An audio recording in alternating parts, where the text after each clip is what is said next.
Ma présence ici en qualité de ministre d'État, ministre de l'Agriculture, c'est pour souhaiter à ce que nous puissions rénover cette coopération, la rendre de plus en plus meilleure, nous aider à faire maintenant des grandes choses. Des grandes choses, faire produire beaucoup de semences, de riz, pour permettre à ce que tous nos producteurs paysans, partout où ils se trouvent, des coopératives agricoles, des agropoles, puissent avoir assez de semences pour produire des riz. Et que nous puissions aussi avoir assez de technologies pour pouvoir commencer à décortiquer les riz, les polir, avoir des riz de bonne qualité au niveau du pays.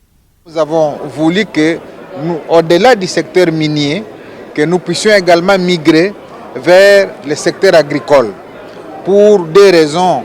La première, c'est que la Chine a une population de 1,4 milliard qu'il faut nourrir chaque jour. La deuxième, c'est que la RDC elle-même a une population de 100 millions qu'il faut nourrir chaque jour. L'autre palier que nous avons abordé, c'est que, au-delà de l'exportation des produits bruts vers la Chine, les deux chefs d'État qui se sont rencontrés aujourd'hui ont voulu migrer vers la transformation des produits miniers pour que la transformation se passe sur le sol congolais de manière à créer suffisamment de richesses, mais également une valeur ajoutée à ces minéraux-là pour bénéficier et au budget de la RDC et aux populations congolaises. Donc je crois que nous pouvons nous satisfaire de cette qualité de relations excellente entre la RDC et la Chine. Il y a 3 ans déjà que la coopération chinoise a permis de pouvoir construire une centrale hydroélectrique de 240 MW.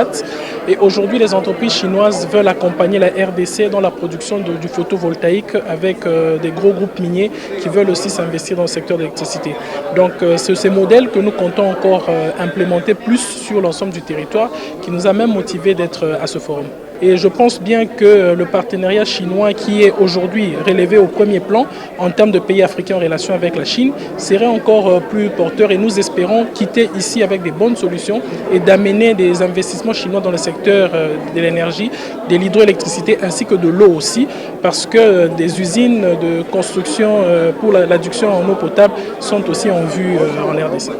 À FOCAC à venir, c'est vraiment de dire, nous espérons qu'en partant d'ici, plusieurs investisseurs chinois vont pouvoir nous accompagner afin de nous permettre de mailler toute la République démocratique du Congo qui a besoin en réalité de 50 000 km de fibres. Mais aujourd'hui, nous sommes à 25% de cela, donc il y a vraiment du travail à faire. Et j'ose croire justement que nous allons des entreprises qui vont nous suivre dans le cadre des services numériques à offrir, vraiment une ouverture globale des entreprises qui vont accompagner la RDC à concrétiser le rêve qui est le nôtre, c'est-à-dire au centre de l'Afrique, devenir le moteur du développement du numérique pour la RDC, pour les pays limitrophes, pour l'Afrique en général.